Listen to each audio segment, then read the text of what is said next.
When I was a kid, my father sometimes told me at bedtime that if I closed my eyes and didn't open them for a long time, all the demons would blow away. Yesterday I turned 60, but I still take his advice. Not because I'm sentimental or want to keep the memory of my father alive. I just can't think of a better solution. To get away from all the demons that haunt Freiburg, I'd need to wear a blindfold 24/7. Plus, it's a good idea to act blind when talking to reporters. At least that's what my colleagues say. They're afraid of press conferences. But for me, it's more like a confessional. No matter what lies you tell, you're privately thinking the honest answers. It helps me remember who I am. The fact that I'll be reading all about it in the papers tomorrow is a small price to pay. Call it penance for the preacher.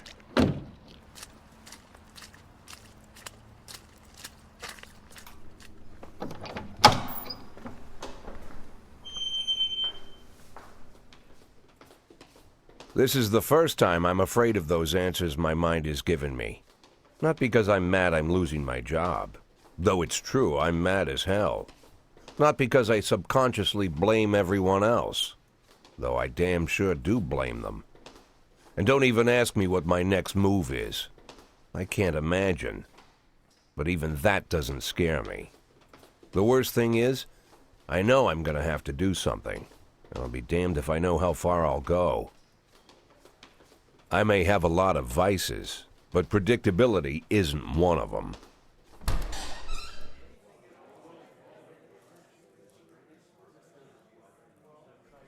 I learned a long time ago how to drive away the swarming demons. But what do you do when they're trying to rip your soul from your skin? Shutting my eyes tight as I can.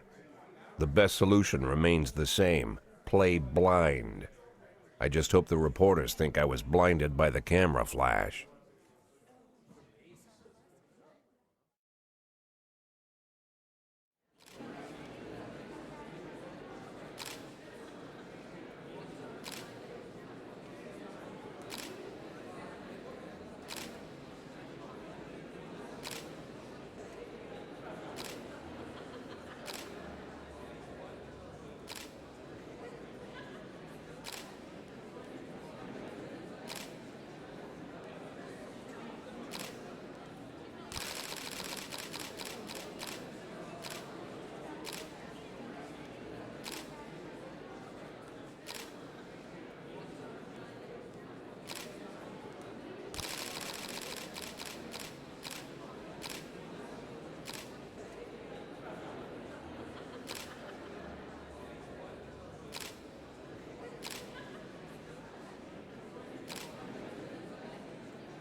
How's the back today, Mr. Boyd? Same as usual. How did the press conference go? You can read about it in the newspapers tomorrow. Don't let anyone in.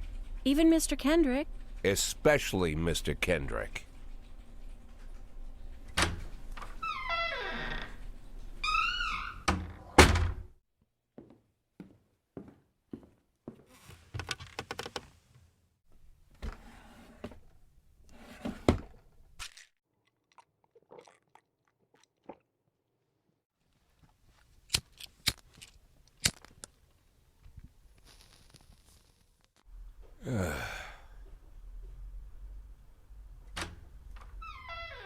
As soon as I heard the door creak, I knew what face I'd see.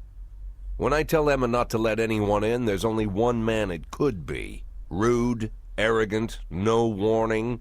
That's Mayor Rogers in a nutshell. White summer shoes, white socks, white shorts, white polo shirt, and the white smile of a hungry shark. Mayor Rogers enters every room like he owns the place. Even the floorboards under his feet sound like they're creaking an apology. He never shied away from the odd corruption scheme. It's like the devil walks behind him. In the movies, the villains controlling the city play golf with the judges.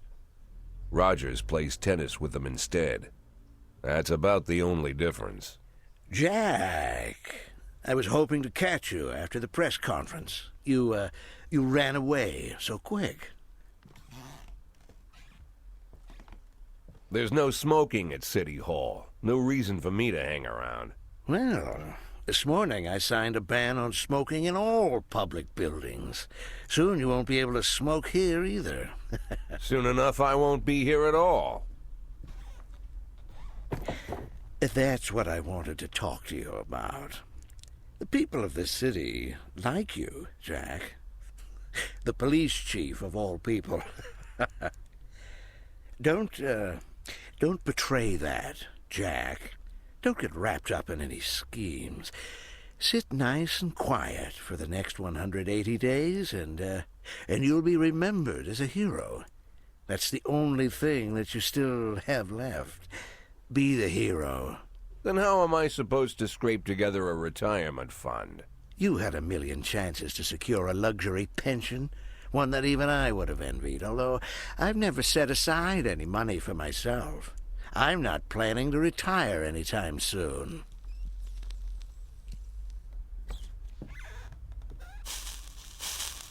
"180 days of quiet, Jack. That's all I need. I don't have any problems with you, and you won't have any problems with me.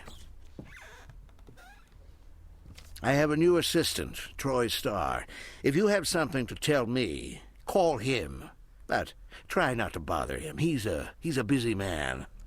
I'll do my best. "And quit smoking up the office. One of my friends will be using it soon."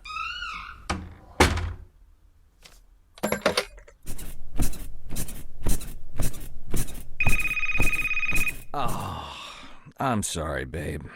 Only the mayor has this number.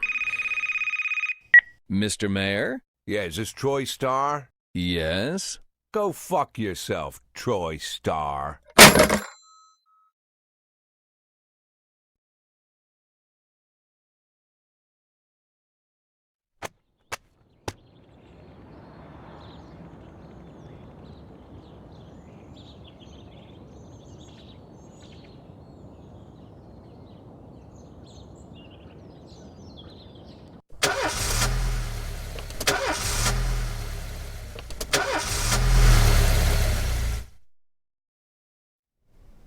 Cops don't use the police station cafeteria anymore.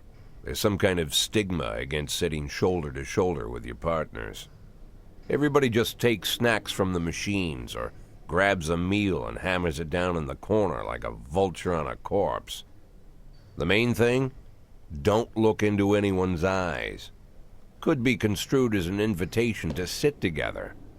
The only people eating here are ghosts.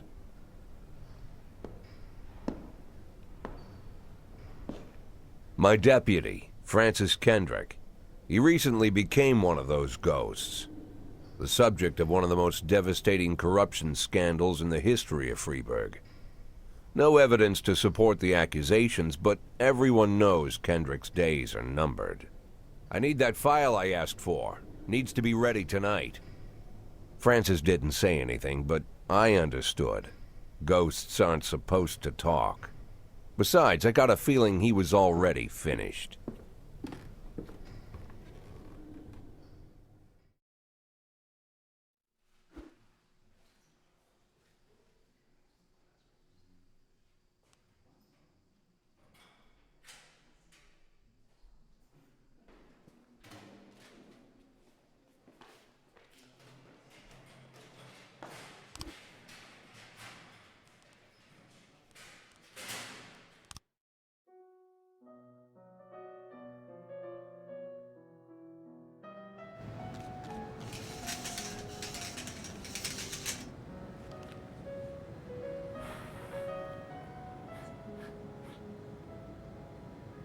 110B in progress.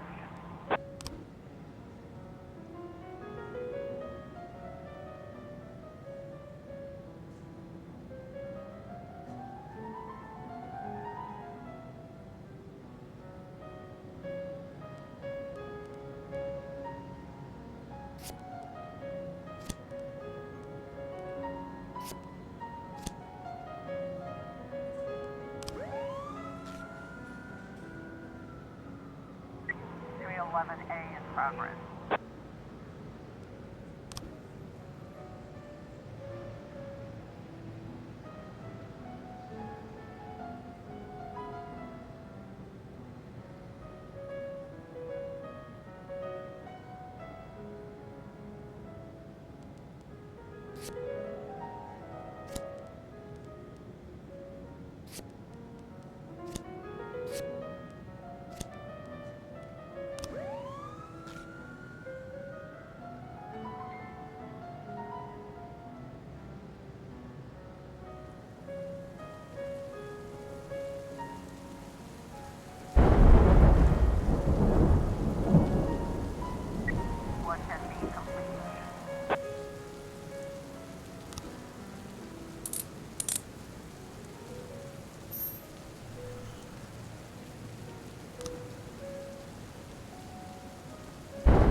In progress. A in progress.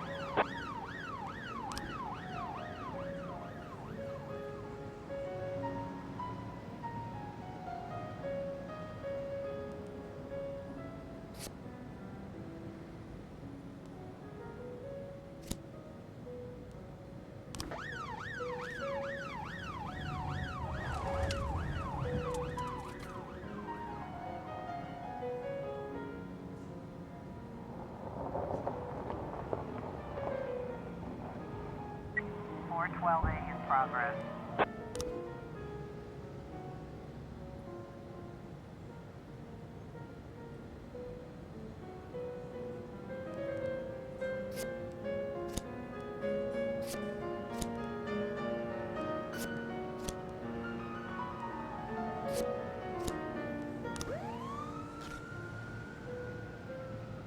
Officer on scene, looks like we have a situation here.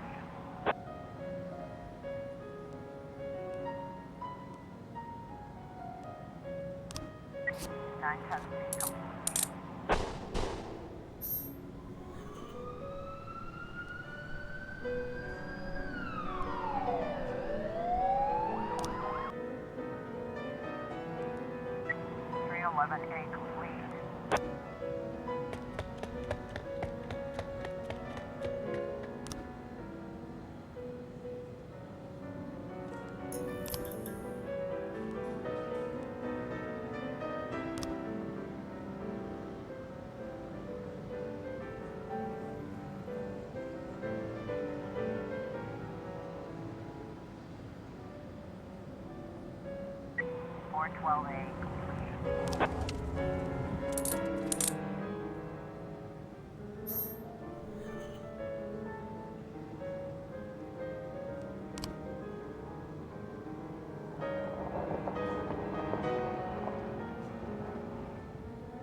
Used to be, when I asked Kendrick to stay late at the office, he liked to grumble and crack wise.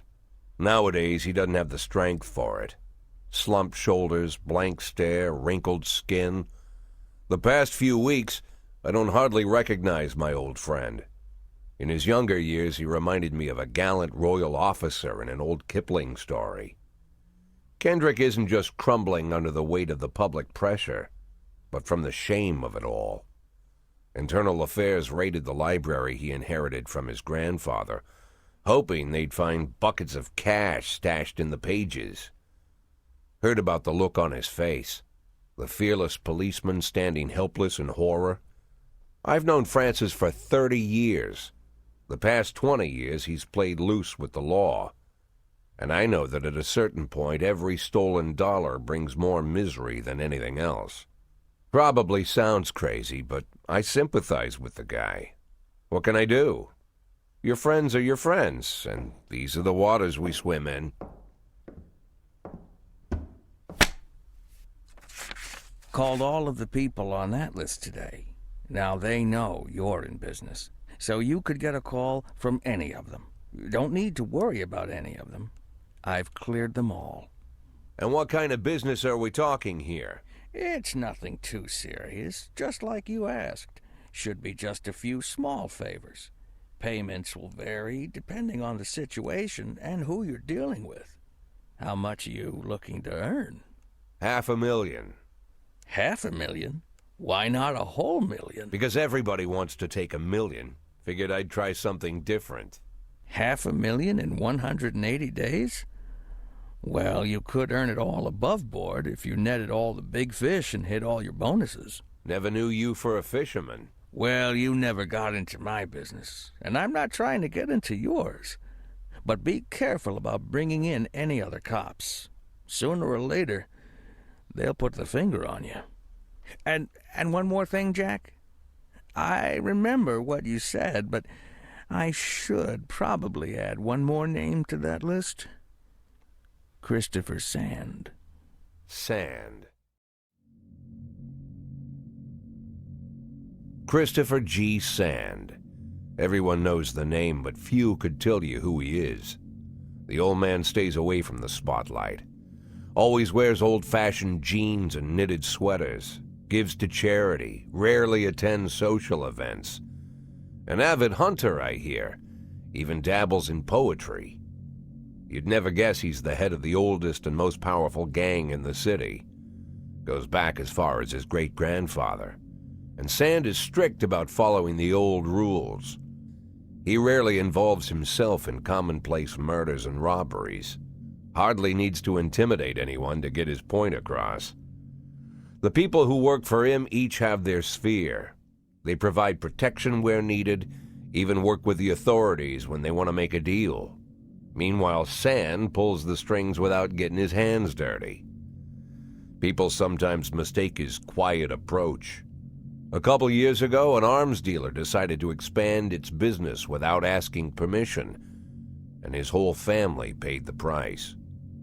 In 4 weeks, Sand killed 31 people. Old men, women, even a few teenagers.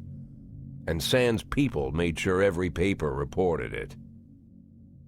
Frank, I don't want to hear you say that name again. Jack, please, listen to me. I'm in with these guys. We agreed, Frank. That's not the kind of business I'm into. I don't go there. Never have, never will.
211 in progress.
In progress.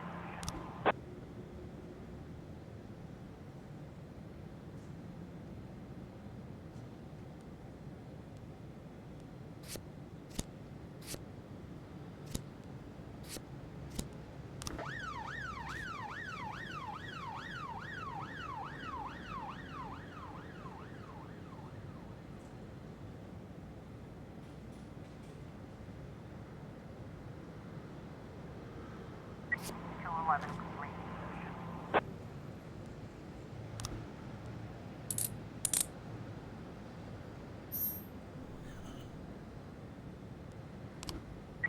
1210 in progress.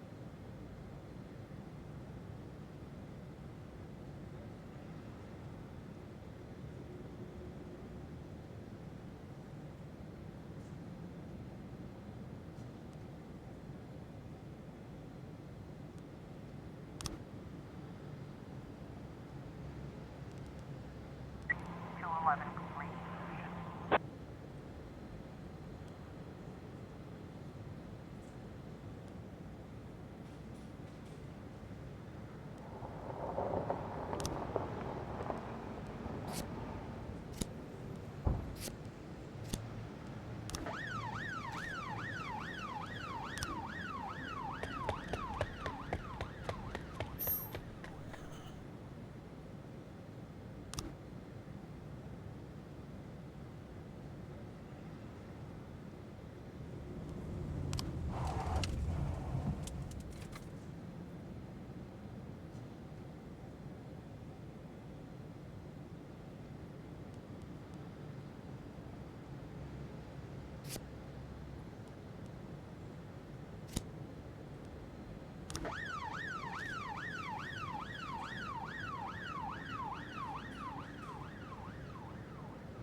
1210 complete.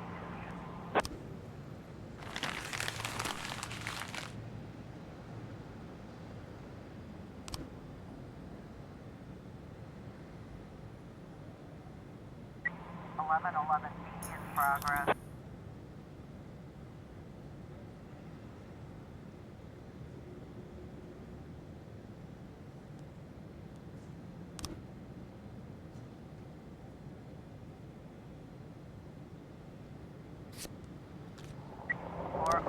In progress.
11 complete.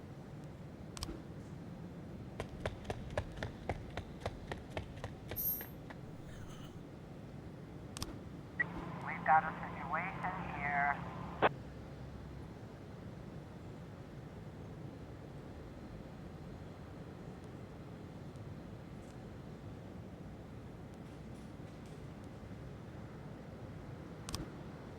Eleven complete.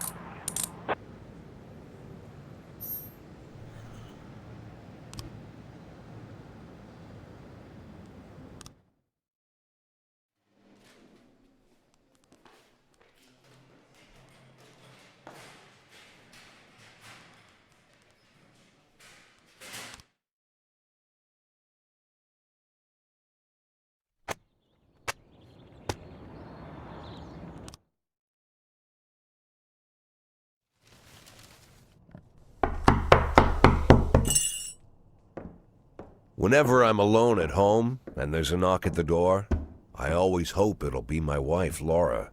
She's always forgetting her keys.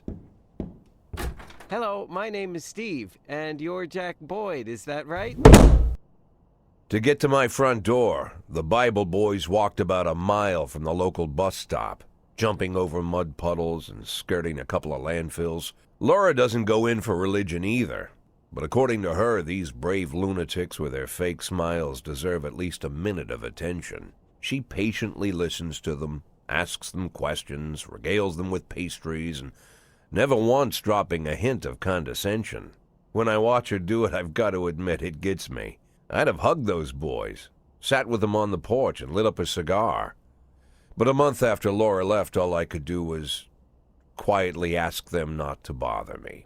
Today I'm a little rougher still. Shut the door on his nose this time. Another couple weeks at this rate and I'll be greeting anyone who comes close with my service pistol pointed towards the sky, ready to fire my warning shots. In my life, even the basic stuff never goes like it's supposed to. Normally, when a wife is going to leave home, she'll make a scene or at least sit everyone down for a serious conversation. But Laura just disappeared. The children in the stories always stand on the side of the mother, but all three of our sons supported me. The in-laws always blame the husband for making their daughter unhappy. But now Sally, Laura's mother, well, we sort of have a pact. The fellow Laura ran off with is young enough to be her son. I hear he's 30 years old. Of all the possible information a man can know about his wife's lover, I get hit with that. Fortunately, Laura's mother doesn't like the way it sounds either. Sally figures this guy just thought he'd have some fun with a mature woman, but he'll be back chasing college girls before the year is out. So we have an agreement. Sally's going to track down Laura and try to reason with her, and we'll arrange a meeting. Meanwhile, I'm supposed to not do anything stupid, which of course means anything at all. It's a crazy situation. I'm the police chief, and the person I'm trusting to find my wife is an old woman armed with a phone book. But I can't afford to lose Sally as an ally. So for the moment, I had to swallow my pride.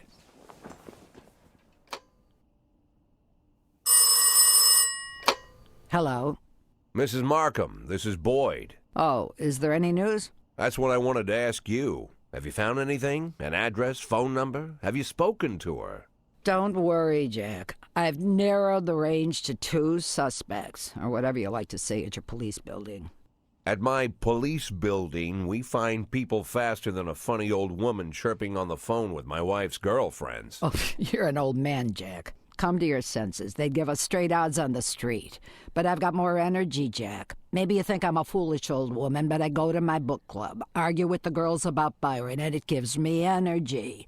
I talk to my dogs, and it gives me energy. And you have nothing, Jack. You don't even have a hobby. You got no passion. It's why Laura left you. Let's not go back into that, Sally. Find my wife, and we can discuss my hobbies later. I'm waiting for your call, and my patience is running thin. Laura, if you've stopped loving me, I'll let you go. I can't expect the impossible from you. Just don't let me die out here, okay?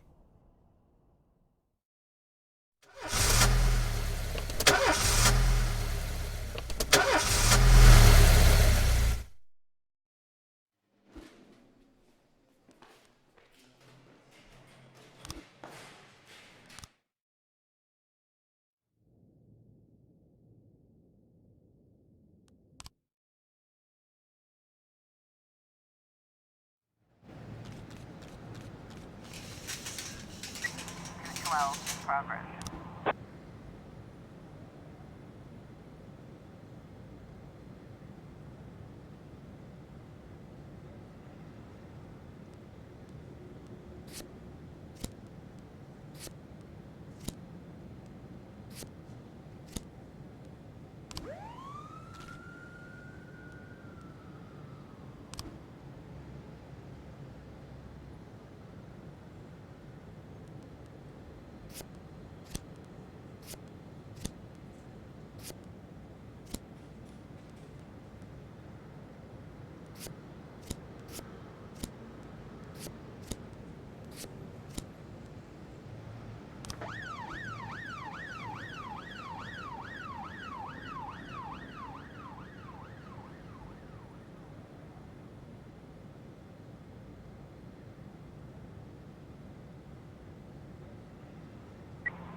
B in progress.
Twelve ten in progress.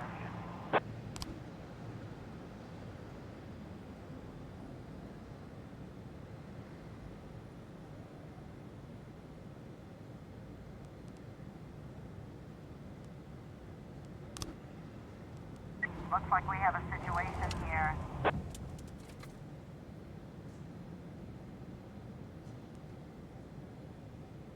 B complete.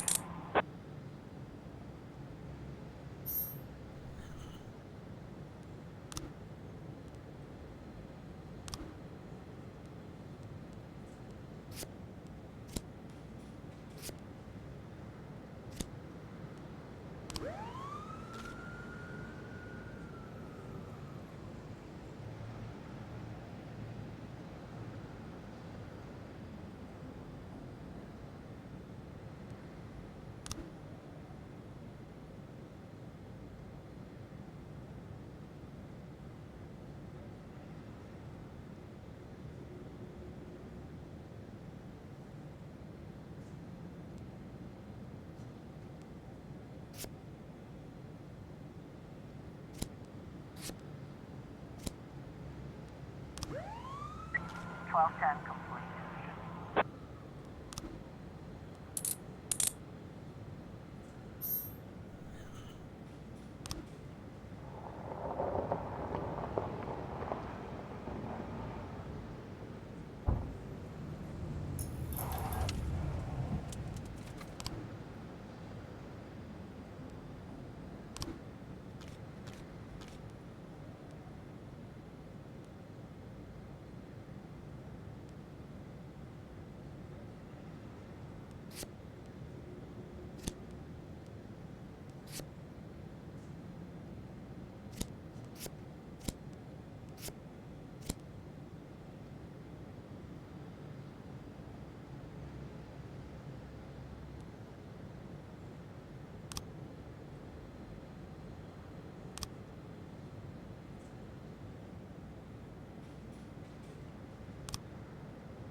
311A in progress.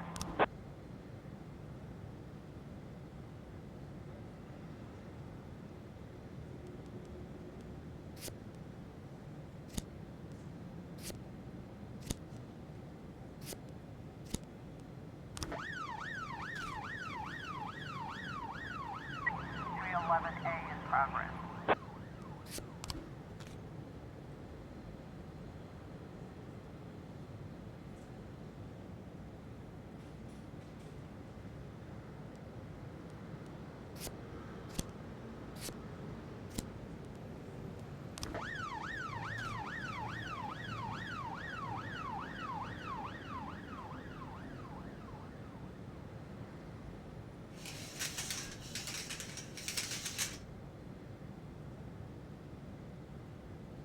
We've got a situation here.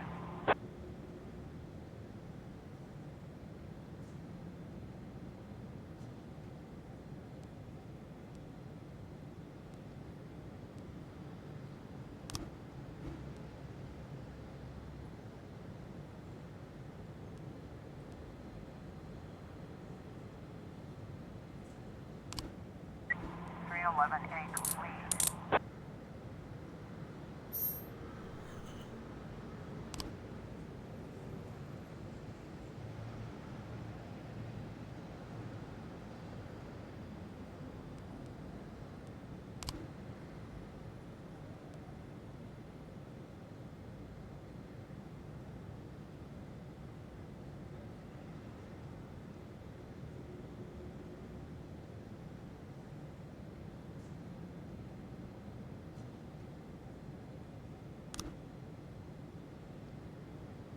.311A complete.